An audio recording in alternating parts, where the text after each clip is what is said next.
Hey everyone, thanks for tuning in again. Woody Bendle here from Next Level Growth Strategies. This week's business tip is different from what we'd originally planned for this week. Every once in a while, you just have to go with the flow and take advantage of what comes your way. Now, twice this week, I received emails to two different accounts that caused me to do a serious double take. These two emails were actually delivered to my normal inboxes, and after some reflection, I decided we needed to share them with all of you. I mean, after all, these videos are all about providing you with helpful business tips. And trust me, this will be helpful. Okay, so stick around. I know you are not going to want to miss out on this week's tip.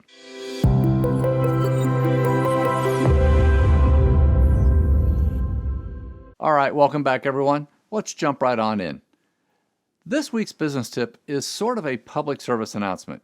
Unless you've been living under a rock, you've undoubtedly heard all sorts of news stories of large companies having their networks hacked by cyber criminals and basically holding them over a barrel and holding them for ransom. One of the more notable ones this year so far was the Colonial Pipeline cyber attack that disrupted fuel supplies throughout the East Coast here in the United States for several days.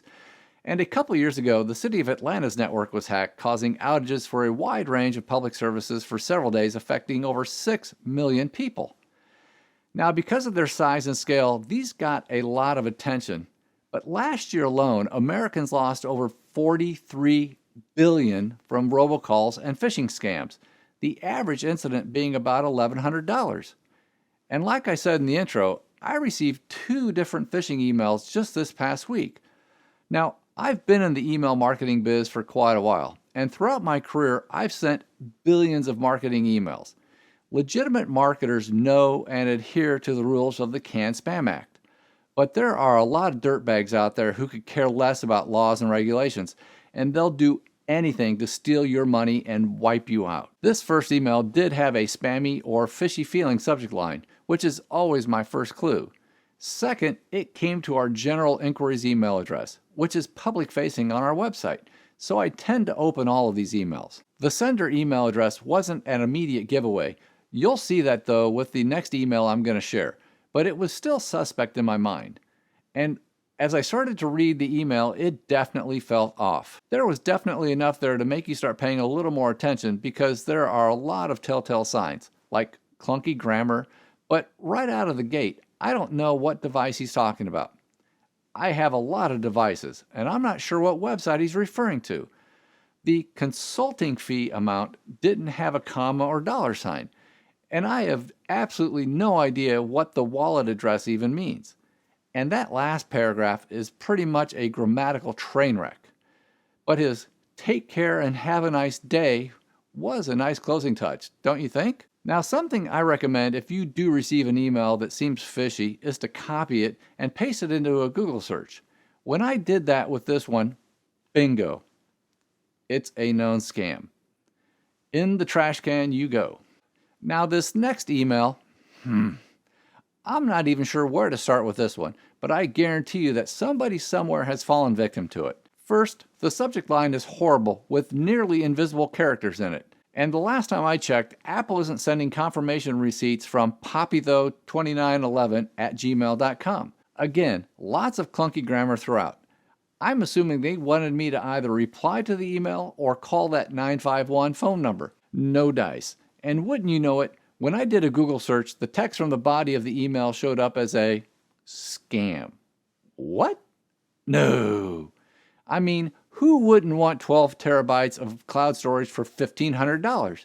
Wait, is that a monthly or annual fee?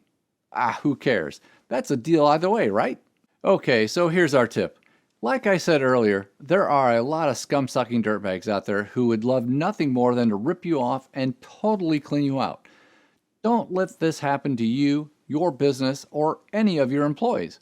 When it comes to emails and text messages, you have to keep your guard up. Here are 10 things to think about each and every time you receive an email or text. 1. Is it addressed to you personally, not valued customer or dear friend? 2. Do you know who it is from? 3. Is it an email address that looks legit, or is it a number that I recognize? 4.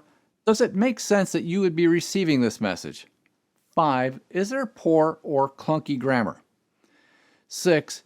Is it asking for information you wouldn't or shouldn't share via email or text? 7. Is it threatening or trying to scare or alarm you? 8. Is it offering something that is too good to be true?